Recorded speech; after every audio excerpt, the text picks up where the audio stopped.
Bismillahirrahmanirrahim. Assalamualaikum warahmatullahi wabarakatuh. Salam sehat untuk sahabat-sahabat semuanya. Video kali ini saya masih berbagi pengalaman saya dari sakit yang saya alami, yang namanya psikosomatis, anxiety, dan gangguan asam lambung yang saya derita cukup lama, hampir 5 tahun, dan saya sembuh 1 tahun masa pengobatan, dan sekarang sudah 4 tahun 5 tahun lebih saya sehat. Saya akan berbagi secara singkat garis besar dari pengobatan yang saya kerjakan itu. Mohon diperhatikan agar kawan-kawan bisa mengikuti dan bisa mudah cepat sembuh, tidak berkepanjangan seperti saya dulu. Jadi ini adalah tutorial singkat sembuh dari anxiety, psikosomatis, dan gangguan asam lambung. Perlu saya jelaskan kepada teman-teman semuanya, faktor penyebab dari penyakit ini adalah salahnya pengelolaan pikiran yang teman-teman rasakan.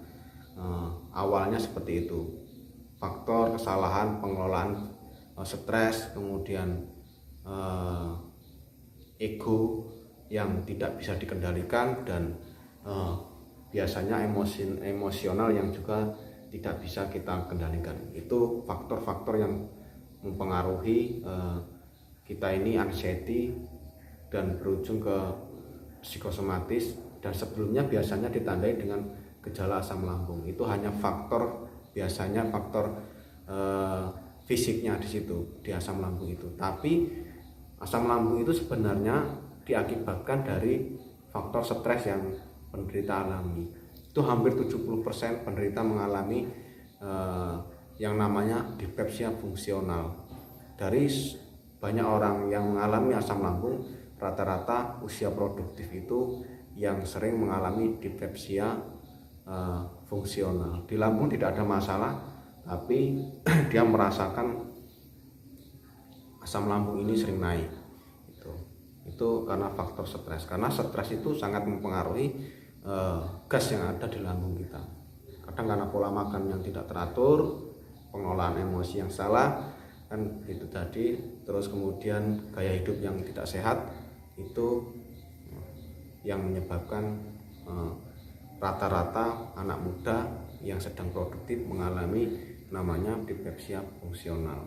Dan selebihnya itu memang dispepsia organik, itu yang memang dalam lambung seseorang itu penderita itu memang mengalami masalah, ada masalah di lambungnya, tapi itu sangat sedikit sekali. Faktor yang paling banyak yaitu adalah faktor dispepsia fungsional.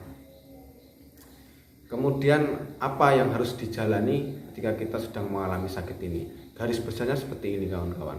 Yang pertama, kita harus bersyukur bahwa ketika kita mendapat penyakit ini, semua akan dirubah, dari pola pikir, pola makan, emosional, kita dirubah semua.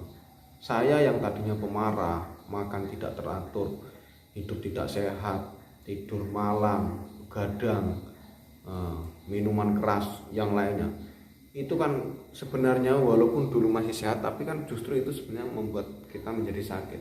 Tapi ketika kita diberi penyakit ini, itu akan merubah pola pikir kita, pola makan kita, pola hidup kita berubah. Makanya pentingnya kita bersyukur. Tetapi pasti kawan-kawan juga akan menyangkal, kok bersyukur, sesakit ini kok bersyukur. Nah, hanya orang-orang yang sehatlah yang bisa berbicara seperti itu.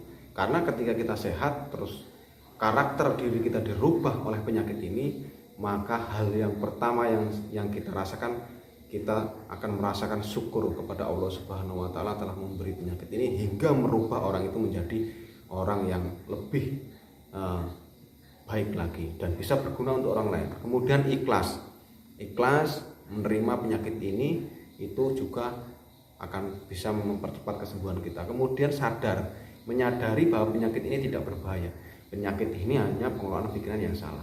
Kemudian yang kedua, jika ingin sembuh, tidak usah banyak mikir kawan-kawan, cuek, tidak usah banyak mikir, tapi tetap tenang seperti itu, cuek.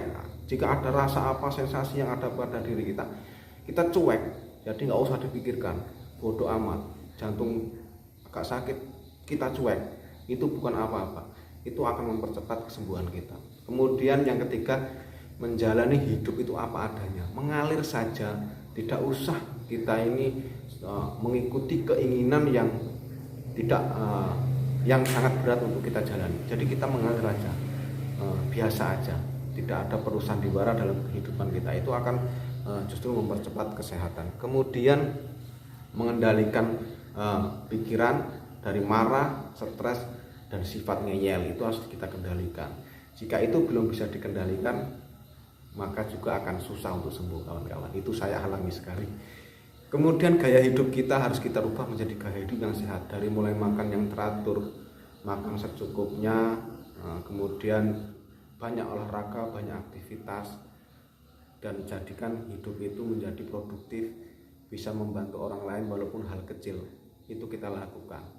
Jadi hal-hal positif itu yang nanti akan membangkitkan mental kita, akan membangkitkan lagi keberanian kita untuk tidak takut lagi.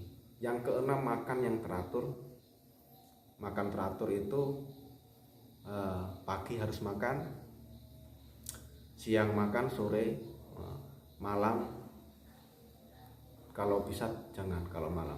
Jadi sehari bisa 3 kali, tapi hindari mengandung minyak, terus kemudian es, terus kemudian mie instan atau makanan-makanan instan, kemudian minuman-minuman instan itu kita hindari dulu. Karena walaupun orang sehat pun sebenarnya ketika kita sering memakan makanan instan itu akan menjadi masalah di tubuh kita, apalagi di lambung kita. Lambung itu sifatnya sensitif dengan makanan-makanan instan kawan-kawan. Jadi kalau bisa kita kurangi. Kemudian olahraga sangat penting sekali untuk mempengaruhi kesembuhan kita.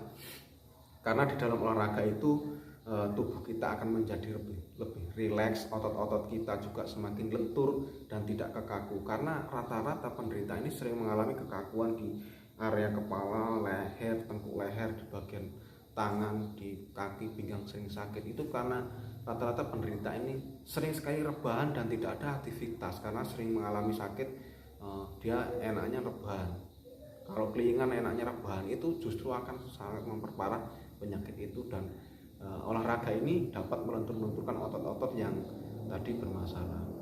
Jadi olahraga sangat penting. Kemudian terapi air hangat kawan-kawan. Jadi yang saya lakukan dulu adalah terapi air hangat itu terutama pada waktu perut kosong. Bisa di malam hari ketika kita mau tidur itu kita minum air hangat, dan bangun tidur sebelum kita makan apa-apa kita harus minum air hangat. Itu terapi yang saya alami dan sampai sekarang pun masih saya lakukan, karena itu bagus sekali untuk lambung dan membuat rasa nyaman di lambung, di area lambung ini.